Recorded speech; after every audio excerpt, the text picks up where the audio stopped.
saw police is here. A disturbing scene in Toronto's Junction neighbourhood. A man found lying in the middle of the road after being stabbed multiple times.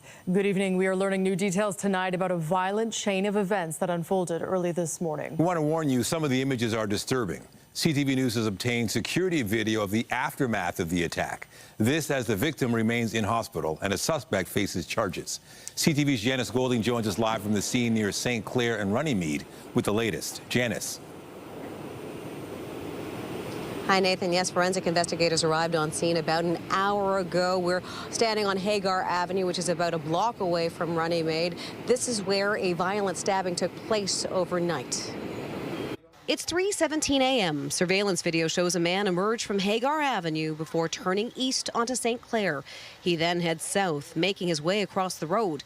The victim is clearly holding his left side as he limps past 4 lanes of traffic on St. Clair. On another video camera from another nearby business, you see the man walking towards his own auto body shop, barefoot, clenching his left hip. This blood, that's him walking. A trail of bloody footprints in his wake. I checked the camera. I saw the blood on the floor. This woman, who identifies herself as the victim's wife, described the video to CTV News, as well as her mounting distress last night when her husband did not come home. Yesterday, he told me he worked in and he don't come back. That's why I called him many times. He don't answer the phone, and I come here. The scene she would arrive to, blood outside the family auto body shop, police cruisers and investigative markers behind the alley of a nearby plaza. Meanwhile, friends who own businesses in the area were quick to show her surveillance video of her wounded husband. It's terrible. You don't expect this in the area, right? Right? You know, we all know each other, right?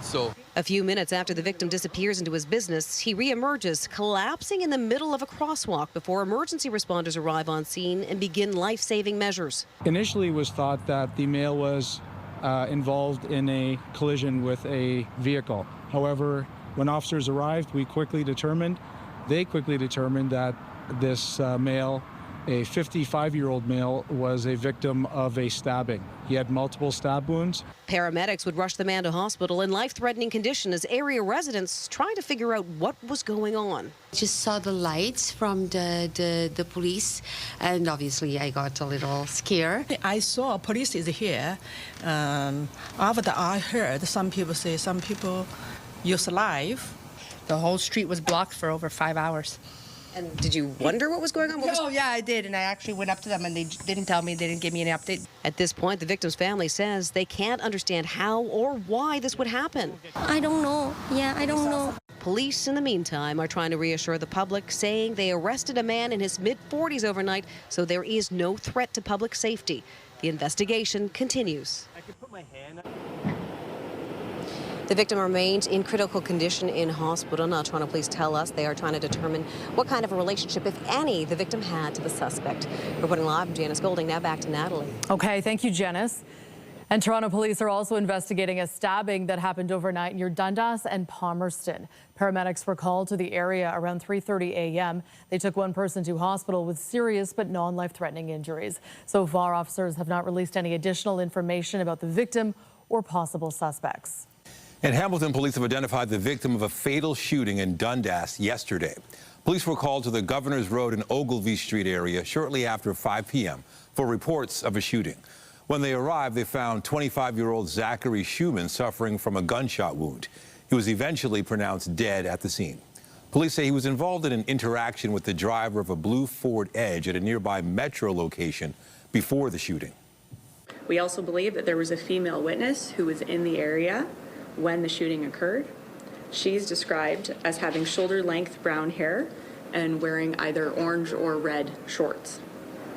We ask that she please come forward and speak with investigators. Police are asking anyone with information or who may have security camera video to come forward or contact Crime Stoppers. Still to come on CTV News, driving down auto thefts. New numbers show fewer cars are being stolen in Ontario. We examine what's curbing the crime just ahead. But first to another scorcher of a summer day. Today's temperature is expected to be at the height of the heat ahead of a cool down on Wednesday. CTV's Jessica Smith is poolside at Sunnyside tonight with the latest. Jess. Natalie, we took a turn down to the water here, and although there's a slight breeze right now, it really hasn't done much to cool anything down. As mentioned, we're still under a heat warning here in the city, across the GTA and southern Ontario. I spoke to people throughout the day today, and they're managing the best they can. How would you describe this heat? Hot as ever. I like it. It's the hottest I've ever felt. Another wave of heat warnings has hit Toronto, the GTA, and southern Ontario. And it's just a pattern that we've seen so much. I mean, I've counted the number of days in Toronto. If you go to Wednesday, say, with temperatures above 30, we've had 23 days. Last year, we had 10 of those days. With highs into the 30s and humidex values into the 40s to start the last week of July. We're getting through it. That's all I could say. Environment Canada does recommend limiting time outdoors, but for those braving the warm weather, preparation is essential. We're doing our best, staying hydrated. Came out here, the sun's fully out, but we got our hats, we got our umbrella. We got our liquids, so we're doing all right. The city's heat relief network provides access to hundreds of cool spaces, including libraries, community centers, splash pads, and pools. But if a beach is more your speed, there are plenty of options for hitting the water. It's sunny out there, and I thought, let's go swimming. And after that, they said, let's go kayak. It's good. We haven't tried it, and it's going to be good. The good news, there is some relief on the way. Come middle of the week, when we break this heat, we're going to have one of the best weekends coming up for Toronto, the GTA, for Ontario. But for now, residents are doing what they can to beat the heat. I'm a fan of the heat. I think that you only get one season to complain, and mine is winter, so I'm going to make the best of it. For a full list of the city-run cooling centers, the pools, the splash pads, and the beach conditions on the beaches around the GTA, you can visit the City of Toronto's website. Reporting live, I'm Jessica Smith. Nathan, I'll send it back inside to you. All right, thank you, Jess. Well, let's talk more about the forecast. Here's a live shot of the city. As Jessica mentioned, there's a heat warning in effect. It's a bit more comfortable in the evening than during the day when the sun is at its peak, but it's still hot out there, and the heat is sticking around for a few more days. Let's bring in Lindsay Morrison. And, you know, it's not just Toronto, a lot of areas under this heat warning. Yeah, you can see just how widespread this is, in fact, Nathan, from Windsor all the way to Ottawa and around the Golden Horseshoe. Another heat event, a multi-day heat event. This is our 5th this season here in the city of Toronto, and for good reason. 33 degrees at this hour, feeling like 40. There's a little bit of a breeze today out of the south, not providing a whole lot of relief. In fact, it's just blowing a lot of that hot air around. And on the satellite and radar, we want to show you that there is a little bit of active weather moving through southwest Ontario, along with a severe thunderstorm warning that is in place right now. We do anticipate that it will be a dry evening here locally in the GTA, and overnight we stay quite warm. 22 for the low, which is going to feel more like 30. And tomorrow is expected to be another 30-degree day. We'll talk about that and the change that is coming for the end of the week. That's all ahead. For now, Natalie, over to you. Thank you, Lindsay. Next to new numbers that indicate some traction in the battle against auto thefts. Fewer cars were stolen in the first half of this year, fueling optimism for the road ahead. CTV's John Vinavali Rao explains. Despite the improving numbers, on average nationwide, a vehicle is stolen every 10 minutes. It's all a big shock, to be honest. I kind of feel violated. Ryan Tostick of Milton, Ontario, is filling out insurance forms after his beloved 2004 Chevy Silverado was swiped from a repair shop just over a week ago. The thief was caught on surveillance cameras. Tostick says his truck had a new engine and says he'd never had anything stolen from him in his life. Just, yeah, crazy to see what kind of value just is gone within minutes. But compared to the same period in 2024, in the first half of this year, auto thefts were down 19% nationally, plunging almost 26% in Ontario, while Western and Atlantic Canada saw 9% declines. I do caution that even though the numbers are still going down, they're still high, and it doesn't mean that we need to take our foot off the gas. The report says better public awareness and collaborative efforts by governments and law enforcement agencies appear to be making a difference, noting during the pandemic auto thefts rose when the supply chain for new cars was disrupted, peaking in the first half of 2023 at 34,000 and declining ever since. Still, experts note there's been a shift towards stolen vehicles being sent to chop shops. What's old is new again. Chop shops are having a surgence where they're stealing vehicles and selling it part by part, not only domestically but internationally. According to the report, more stolen vehicles are being found. 56% were recovered in the first half of this year versus 53% last year. Personally, I'd like to have the vehicle back. I'm not hopeful, but I'm trying to be hopeful. And if you're wondering if insurance rates might come down because of fewer thefts, the Insurance Bureau of Canada says thefts still remain above historical levels, adding repair and vehicle replacement costs have also been on the rise. John Vanavalli-Rao, CTV News, Toronto. York police have arrested a 21-year-old man accused of fleeing police on 2 separate occasions in the town of Georgina. Air 2, roger. Good for dangerous and flight from police. The air support unit tracked the man on Thursday, helping officers on the ground make an arrest. Investigators say a week earlier, the suspect was observed speeding, but when officers tried to pull him over, he sped away. When the same vehicle was spotted speeding on Thursday, a speed belt was used, but the suspect kept driving, at one point traveling on all 4 rims into the town of Aurora. The driver was eventually arrested. Dakota Drury of North Bay is facing numerous driving and weapons-related charges. The countdown is on as Canada seeks to reach a trade agreement with the United States before Trump's August 1st deadline. Threatened tariffs as high as 50% are just a few days away as Ottawa works to seal a deal. CTV's Abigail Beeman has more. Canada's Prime Minister and the American President were both visiting islands and talking trade. Donald Trump in Scotland musing about baseline world tariffs. I just want to be nice. I would say in the range of 15 to 20%. The negotiations are at an intense phase. It's a complex negotiation. While on Prince Edward Island, Mark Carney repeated in French that a deal with no tariffs is unlikely. We're standing up for Canada, Canadian interests. Of course, the United States is looking out, the President's looking out for the interests of American workers. There is a landing zone that's possible, but we have to get there. There appears to be a backing away from the tariff for tariff, elbows up, sort of combative tone. Former Foreign Affairs Minister Peter MacKay feels we may not get the kind of deal we want. Donald Trump has really had his way with many countries, and they are coming to heel and rolling around like kittens on a couch. While Ontario's premier still hopes Canada is treated differently. A tariff on Canadians is a tax on Americans. Prices will go up. It's not the kind of recession-inducing shock that 25% on literally everything would have been. This University of Calgary economist says a 15% baseline tariff on non-CUSMA compliant goods would still be a net negative for the Canadian economy. But it's important to focus on the bigger picture, what happens with CUSMA down the line. That's a much more important potential shock to the economy than a 15% baseline with an exemption for trade agreement compliant exports. Trump's trade deal deadline is Friday, with the Prime Minister saying Canada is still engaged in negotiations. Mark Carney stressing Canada is also already a big investor in the United States as we watch other countries sign deals that require major financial commitments. Abigail Beeman, CTV News, Ottawa. And to talk more about tariffs and trade tonight, we're joined by Federal Finance Minister Francois-Philippe Champagne. Minister, will a trade deal with the U.S. be similar to other countries with a promise of investing billions more dollars into the U.S. economy? And can Canada afford to do that? Well, we'll see. You know, like the Prime Minister said, there's a landing zone. The Canadians have understood these negotiations are complex. They are intense.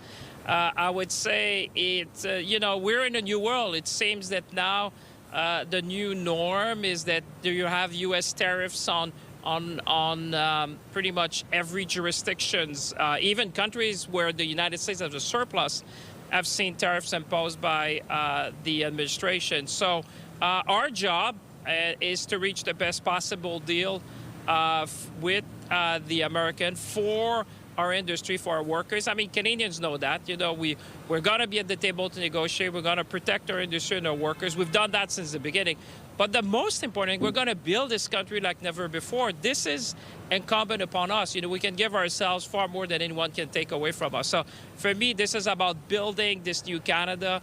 This is our moment, and I think we have everything in this country with the talent, the resources, the critical minerals. I'm here in Toronto. This is a hub of innovation, a hub of services in our country. Listen, there's so much we can do, and I just come from the G20, and I can tell you Canada has a great position to build this country like never before. I mean, that does sound promising. Can Canada survive, though, a tariff deal that doesn't include exemptions for industries like steel, aluminum, automobiles, and softwood? Well, we're going to fight these tariffs as we've done from day one. But I would say the message we have been convening to the American people, and I would say to the administration, is that a decision on one side of the border will have an impact on both sides, because in fact, the United States needs Canadian steel, they need Canadian aluminum, they need Canadian critical mineral. And I think they understand more that there's a nexus between economic security and national security and energy security. Canada has always been a great partner. We're going to continue to do that, but at the same time, we're going to diversify. We're going to diversify our economy. We're going to diversify our trading partners. And I would say, again, coming back from a G7 meeting, there's a renewed interest in what Canada can offer to the world, and we really have what the world needs in the 21st century. But like I said, you know, we're entering a new world where it seems that, U.S. tariff is becoming the new norm. But on our side, we're going to be at the table. We're going to fight. These are complex negotiations. I think you've seen what happened with the European Union, with Japan. Canadians have been following that. So I think that we have demonstrated time and time again that we know how to stand up for Canada.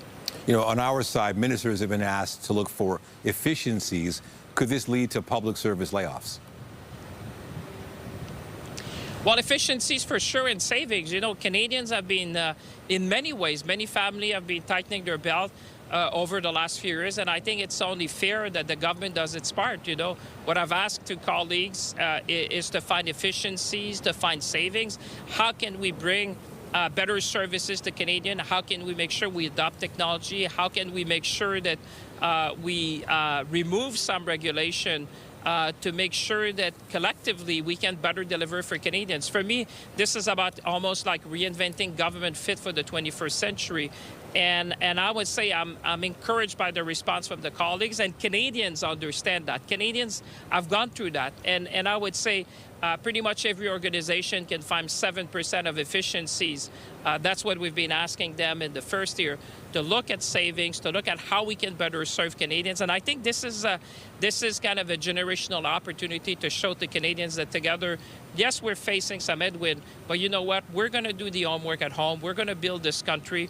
And like I said, I have never been more confident in the possibilities of Canada when I meet people around the country. All right, Federal Finance Minister Francois-Philippe Champagne, thanks for your time. Thank you, sir. The federal government is making an investment aimed at building more rental housing in Toronto. This is all happening as we try from Ottawa to create an entirely new housing industry. Our goal will double the rate of home building in Canada, with an industry that prioritizes Canadian technology, Canadian skilled workers, and Canadian lumber. Housing Minister Gregor Robertson visited the site of a development on Bathurst near Lawrence today. It will be home to a 9-story building with 159 new rental units.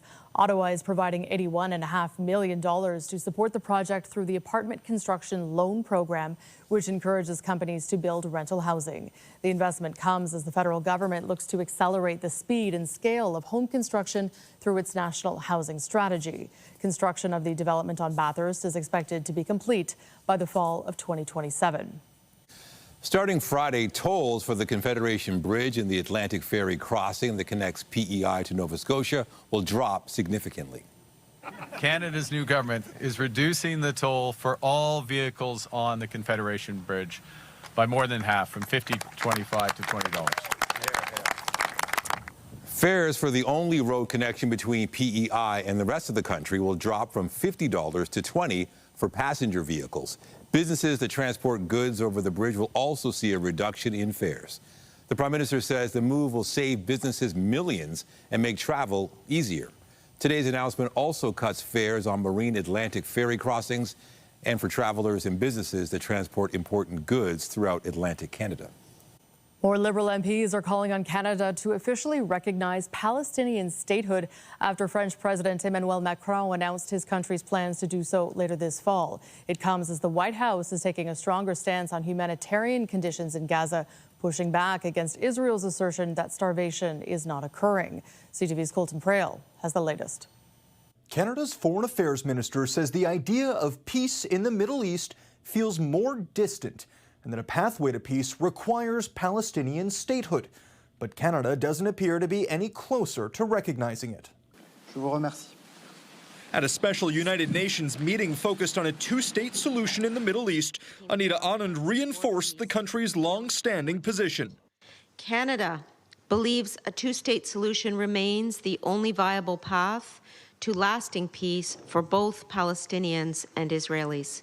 When asked today whether Canada would join countries like France in plans to officially recognize a Palestinian state, the Prime Minister didn't directly answer the question. It comes as the Liberal leader is facing increasing calls to do so from members of his own party. Finally taking the critical step towards realizing a two-state solution to peace in the Middle East, recognizing a free and independent state of Palestine. Sunday, BC MP Will Greaves joining social media calls from fellow Liberal MPs Salma Zahid and Fares Al-Soud to recognize a Palestinian state. Meanwhile, as humanitarian aid trickles back into Gaza, Donald Trump is pushing back on the Israeli assertion that starvation was not occurring in the enclave. Food, we can save a lot of people. I mean, some of those kids that's real starvation stuff. I see it, and you can't fake that.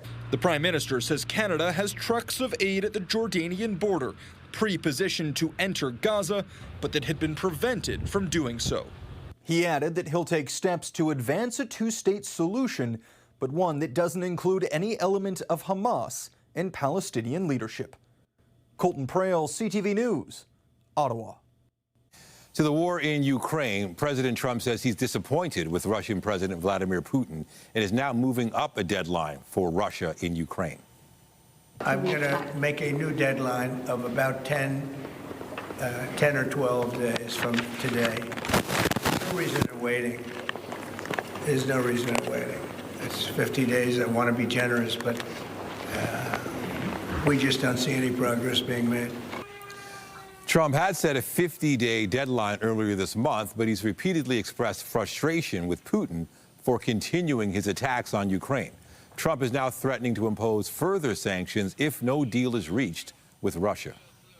Thailand and Cambodia have agreed to a ceasefire after 5 days of clashes along their shared border. This is a vital first step towards a de-escalation and the restoration of peace and security. Officials from both countries will meet to further de-escalate tensions at the border, with Malaysia acting as an intermediary. The countries will work to develop a detailed plan to maintain peace.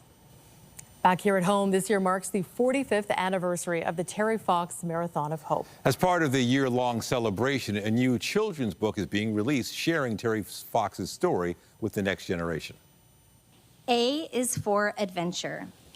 Terry Fox had an older brother, younger brother, and little sister. It was always an adventure when they played together. B is for basketball. Terry loved all kinds of sports, especially basketball. He worked hard to be a good player. Author Denise Dias read her book, T is for Terry, an ABC of Courage. She read this aloud to a group of parents and kids at the Scarborough Civic Center this afternoon. The book chronicles Terry Fox's life from his childhood through to his Marathon of Hope in 1980. Terry is such a Canadian icon, and he represents the best of what it means to be Canadian. Hope optimism, courage, selflessness, helping others, and believing in something bigger than yourself. And so all of those qualities, all of those characteristics that Terry had that still inspire Canadians today, I think they're more important now than ever. And this book really helps to distill those messages in a really relatable way that can be understood easily by young children and early readers. The book was created in partnership with Fox's family, and royalties will be donated directly to the Terry Fox Foundation. Since its inception, the foundation has raised more than $900 million for cancer research. Scott Lightfoot live in the Distillery District. It wasn't 5 days in May, it was an afternoon in July. It wasn't after the rain, it was a rather hot afternoon, but fans of Blue Rodeo did not have to try too hard to get lost together in the music. I'm out of song titles. Just stick around, we're going to show you some of the free concert from this afternoon, and we'll hear from Jim Cuddy straight ahead on CTV News at 6. Thank you, Scott. I'm Pat Foran. Coming up on Consumer Alert, many of us buy things online without any trouble, but a photographer says she was shocked when she ordered a very expensive camera lens and got a box of staples instead. We investigate. That story is just ahead. Well, it's another week where we're going to be watching for the potential for drifting wildfire smoke and maybe a little bit of haze out there. Tomorrow on the Air Quality Health Index, we expect to be at about 5 in Toronto, which is moderate risk, but the risk will be lower outside of the GTA. Still going to be hot tomorrow. Relief is coming, and there's a chance of showers and risk of thunderstorms one day this week. I'll show you when coming up. And stay with us. We've got another full night of great shows for you right here on CTV.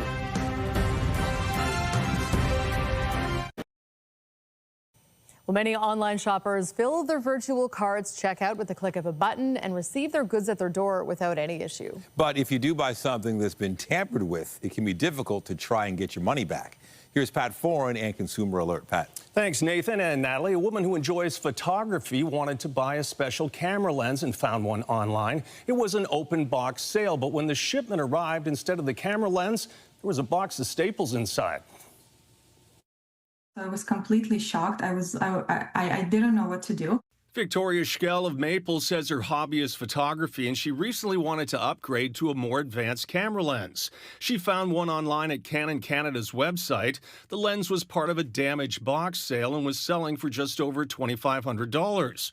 When the shipment arrived, she was shocked when she opened it up. The box was supposed to contain a Canon EF 24-70mm lens, and instead there was a box of Bostitch staples. Schell contacted Canon to say what happened and sent them photos of what she received. The lens was inspected in the facility, so by the time it left the facility, everything was intact. Schell says while the outside box was sealed, the box for the camera lens had been opened. There is no safety seal. The box of staples was the same weight as what the camera lens would be. Following an investigation, Schell was told she would not be getting a refund. I'm completely heartbroken. I'm really upset. 2 years ago, we did a similar story with the Madkin family of Brampton. They ordered a laptop and received 2 books instead. Did you need this book? I don't need that. Did you need 2 of them? No, I don't need either. So someone have opened the box and they put the books with the same weight, looks like a MacBook. With CTV's help, the family got a refund. CTV News also reached out to Canon Canada, and a spokesperson said the package did match the weight that would be expected for the lens model purchased. However, it appears the package may have been tampered with after departing our facility. We are currently in the process of issuing a refund to the customer for the cost of the lens. That was great news for Schell. She has now received her refund and plans to buy a new lens in person at a camera store. Thank you so much, CTV News. Thank you so much, Pat Foran. Thank you guys for taking my case.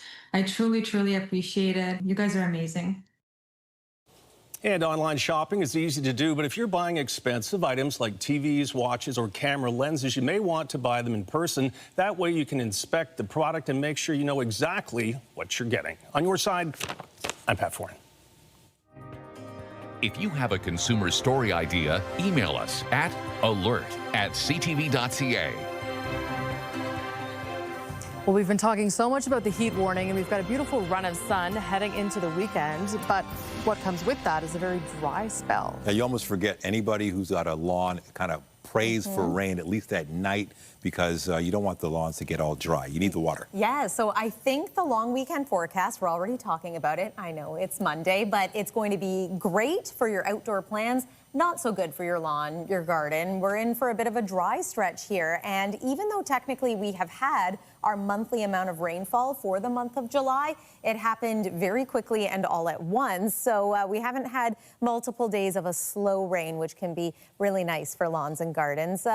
Here's a look at what it looked like today. Not any active weather either. It's been hot, sticky, a good day to spend some time by the beach. You know what else was by the water today? This is something we don't see all the time on Lake Ontario. That's a cruise ship, Viking cruise, in fact, docked, I should say, near Cherry Beach. So very cool. Bright sunny day, and yes, another 30-degree day. Did you know our now medium average temperature in July has been 29 degrees this year. On average, our daily average temperature is around, or our seasonal norm, I should say, is about 27 degrees. So we've been well above that all month long. There's the heat warning that remains in place. It'll be in place for tonight and for tomorrow. Then things will start to change a little bit. Still 32 degrees, still feeling like 40. This is a night that you want to maybe hit up a patio. It's going to be, temperature-wise, we're still going to be at about 30 degrees at 8 p.m. Lots of sunshine, clear skies, light winds overnight tonight. Some may continue to find it a little hot and a little uncomfortable. Overnight tonight, we drop to a low of about 22 degrees, above that 20-degree threshold, so a little uncomfortable for sleeping, and well above seasonal. 17 is our average overnight low this time of year.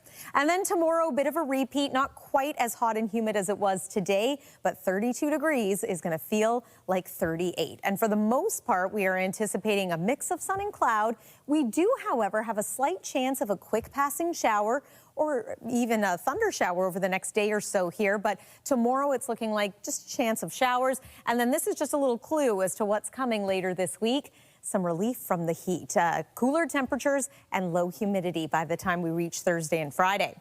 Bit of active weather at this hour across southwestern Ontario. We've had a couple of thunderstorm watches and warnings in place.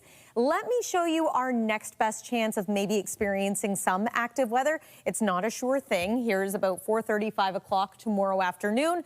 There's one chance of quick passing showers. And then into Wednesday, there's midday. Maybe have the umbrella handy for that day. Shouldn't last long, very scattered in nature. I'm watching this disturbance from Windsor to London to Hamilton to Niagara for maybe some wet weather into Thursday morning. But at this point, it looks as though that will stay south of the GTA. There's our cool down. 26 degrees on Thursday, 25 on Friday as we welcome August. Just lovely. And look at that run of sun into the long weekend, back up around 30 degrees by Monday. That's the weather for now. Natalie, over to you. Thank you, Lindsay. Still to come this hour, 1 down, 3 to go in the 6th. The weekend welcomed home to Toronto in 4 sold-out shows. That's just ahead.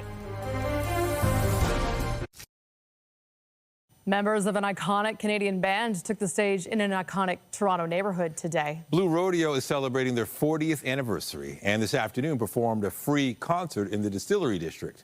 CTV's Scott Lightfoot was there and joins us live with the details. And Scott, this does not happen every day. No, it does not. I think it's fair to say iconic. 40 years as a band, together, still performing, still touring, still drawing quite a crowd, as we saw here this afternoon. Hundreds of people turned out to hear Blue Rodeo live and in person. Have a listen. Everything I've done, you are the one.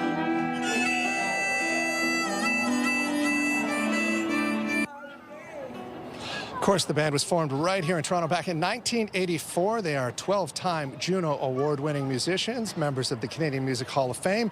And to celebrate their 40th anniversary, they're going to embark on a 40th anniversary tour later this year. This afternoon, again, they played a free concert here in this distillery.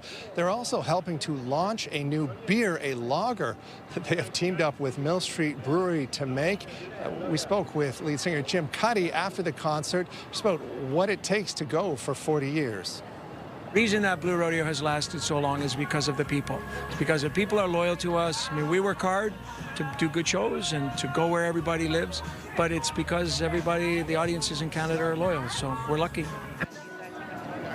And in fairness, I mean, this isn't too far from where some of the members of Blue Rodeo live. So local boys showing up at a local venue this afternoon, but they were thrilling fans. Jim Cuddy came out and signed some autographs, took pictures after the show.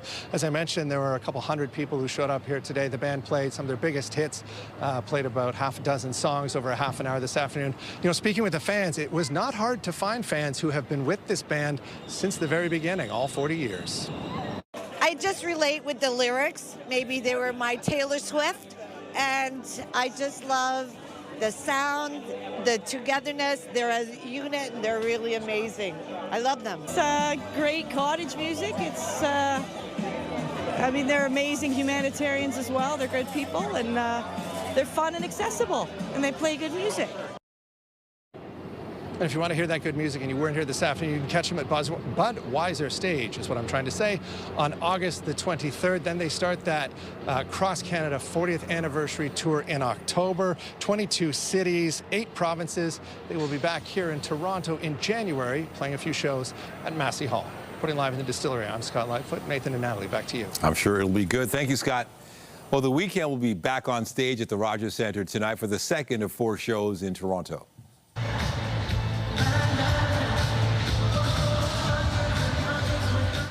The Grammy and Juno award-winning singer performed at the first of 4 shows in Toronto last night as part of his After Hours Till Dawn tour. On Saturday, The Weeknd was awarded the key to the city. To mark the occasion, he announced he'd be donating to the Boys and Girls Club of West Scarborough and his former high school, Birchmount Park Collegiate, to help create safe spaces for youth. The Weeknd will also perform at Rogers Centre on August 7th and 8th. A video game brought to life returns to the small screen for a second season. CTV's Andrea Kay sat down with one of the stars of Twisted Metal. Mirabel, the fate of the family is gonna come down to you. Stephanie Beatriz is an actor who's used her voice in hits like the Oscar-winning animated film Encanto, where she was the lead Mirabel. It wasn't so bad, nothing got in. Ah, something got in! I'm General Mayhem. Bring me your fiercest leader. In the Lego movie, General Mayhem and Sweet Mayhem. Something I'd like to say. I'm a pretty private person, so this is kind of hard for me, but here we go. I'm bisexual. All right, I will now field 1 minute and 0 seconds of questions pertaining to this. Go. But fans first got to know her as the outspoken detective Rosa Diaz on television's long-running comedy, Brooklyn Nine-Nine. There is a theme here, strong female characters. Prepare for battle in 10. 9. Now she's back on the small screen for the second season of the Paramount Plus TV show, Twisted Metal. Twisted Metal is a post-apocalyptic world. She plays Quiet. When we meet Quiet, she's kind of an outlaw. She and her brother escaped from a really bad situation. Sadly, her brother ends up dead really early on, and Quiet's whole story for the first season is one of revenge. Welcome to Twisted Metal. Twisted Metal is a high-octane, violent action comedy, and the mother of one has literally thrown herself into the role. Girlfriend was waking up at 4 a.m. to try to get her Peloton workout in so she didn't fall apart, okay? They're not easy. The show is not an easy show, and I hope it shows. I hope it shows in that, these characters are having a rough time of it. I mean, this is rough. It is surviving. They are trying to survive. As for the cars, which play a big role in the series, this is a wild time to be alive, and sometimes you just want to watch something that's really, really fun. And this show's fun. You can watch season 1 now. Season 2 of Twisted Metal debuts on July 31st. Andrea Case, CTV News. Coming up on CTV News, gold medal summer. Toronto's swimming sensation continues her quest to match a Michael Phelps medal count in the pool. The race for the record just ahead. Received a call about a male lying on the roadway here at St. Clair Avenue West, just east of Runnymede. Updating our top stories, a man was seriously injured after he was stabbed near the Junction early this morning. It was initially thought the victim had been hit by a vehicle. He was rushed to hospital in critical condition. A man in his 40s was taken into custody. It's all a big shock, to be honest. I kind of feel violated. A new report suggests the pace of auto theft is slowing down in Canada. According to the Equité Association, the number of vehicles reported stolen nationally fell about 19% in the first half of the year compared to the same period last year. Roughly 23,000 vehicles were reported stolen in the first 6 months of 2025. The decline was pronounced in Ontario, which saw an almost 26% drop. And it's just a pattern that we've seen so much. I mean, I've counted the number of days in Toronto. If you go to Wednesday, say, with temperatures above 30, we've had 23 days. Last year, we had 10 of those days. Another scorcher of a day in Toronto. The city remains under a heat warning. The city is providing access to cool spaces, including libraries, community centers, splash pads, and pools. And many are heading to the water to beat the heat. Remember to keep up to date day and night at ctvnewstoronto.ca and by downloading the CTV News app. And if you have a news tip, photo, or video of breaking news, let us know. We have more now on an announcement the Prime Minister made out east today, one that could help boost interprovincial trade. B&M Bloomberg's Marilla Fernandez has that and other business headlines. Tolls to cross Confederation Bridge are being slashed. The bridge links PEI to New Brunswick. The Prime Minister announced that as of August 1st, the cost to cross will drop from over $50 to $20. Transport trucks will pay a flat $20 rate. The cost of some ferry services in Eastern Canada will also drop. The PEI Premier says he's been pushing for this for months, adding it will make life on the island much more affordable. Here's how the trading day ended. The Canadian dollar is down today to $72.80. West Texas Intermediate is up $1.55 to $66.71. Our fix on Western Canadian Select has it down almost $3 to $50.72. And the TSX dropped 88 points to 27,405. Those are your business headlines. I'm Marilla Fernandez. The Business Report is brought to you by Canadian Western Bank, the bank built for business. A new Angus Reid poll finds 60% of Canadians prefer to spend the majority of their time working from home. That is compared to just 9% of people who prefer to be on site full time. Among those who have been asked to return to the office after working from home, 72% say they followed the request. Meanwhile, 23% say they often spend fewer days than required in the office, while 5% quit. Just 30% of people who work from home currently say they would return to the office without any complications if asked by their employer.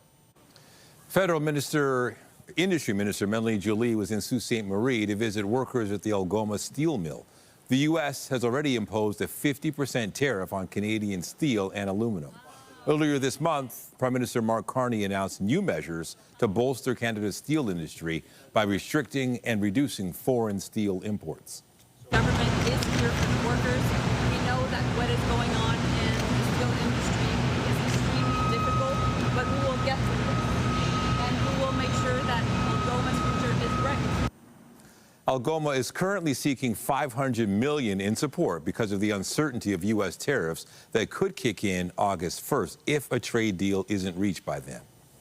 Canadian swimming superstar Summer McIntosh continues to find success in the pool, winning her second gold at the World Aquatic Championships in Singapore. And Summer McIntosh is going to win it, and win it very, very well. It's Walsh in second place. McIntosh takes another gold medal for Canada. The 18-year-old Toronto native won the 200-meter individual medley. She finished about a second slower than her own world record, which was set at the Canadian trials earlier this year. McIntosh has already won gold in the 400-meter freestyle and is trying to win 5 golds at the World Aquatic Championships. Michael Phelps is the only person who has accomplished that feat. The Blue Jays will try to get back into the win column when they begin a series with the Baltimore Orioles tonight. Fastball hit to right center, hit well, and it's gone. The Blue Jays wrapped a 4-game set with the Detroit Tigers yesterday afternoon. The Tigers scored early and often on their way to a 10-4 win. That prevented Toronto from sweeping the series. First pitch for tonight's game in Baltimore is set for just after 6:30. Still to come tonight, a suspected scam turns out to be the real deal for a very lucky lotto winner. The phone call a Toronto man will never forget after the break. Tonight, a daring rescue of a missing sailor off the coast of Labrador. We had a good plan. How emergency crews navigated complex challenges at sea. Later on CTV National News. And a reminder, the CTV News at 6 podcast is available as a download every weeknight. And a special shout out to those of you listening to the newscast live on News Talk 1010. We'll talk about a pleasant surprise. A 26-year-old Toronto man is millions of dollars richer after winning the lottery. He found out while he was at work when he got a call from an OLG spokesperson telling him to check his account. When I logged in and saw the 60 million number, I couldn't believe it. Oh, wow. Yeah, I see it. The big win? 60 million? I was just staring at it in shock. My hand, my feet all went numb. That's right. Bo Chang Mei won $60 million from the May 7th draw. He says he was skeptical when he answered the call from an unknown number. He says the first people he told were his parents, letting them know that they could retire. Bo Chang already has some plans for the new future, the new fortune, including continuing his education, traveling, and buying a house in Toronto. No need to call Pat Foran. It's legit. You know, I wish I got a call like that. Wouldn't that be nice? I know. We never get calls like that, but yeah, maybe one day. So always pick up when it's an unknown number. You might be $60 million richer. Something like that, right? Let's talk one more time about the weather. We have one more very hot day to get through when it comes to this heat warning. So just a reminder, we've been talking about this all summer long, but there are things you can do to protect yourself during this most recent heat wave. Make sure you're taking care of yourself and others, those who are susceptible to heat-related illness. Tomorrow, 32 degrees is going to feel like 38. Notice the cool down, though. By the time we reach Thursday, we're at 26 degrees. How about 25 for Friday? Going to be a lovely and fresh day filled with sun. Nathan and Natalie. Thank you, Lindsay. Be sure to join Heather Butts tonight at 11 for CTV National News, followed by Andrea Case with our next local newscast at 11:30. Meantime, our coverage continues anytime on CP24 and at ctvnewstoronto.ca. For Lindsay Morrison and all of us here at CTV News, thank you for watching and have a good night.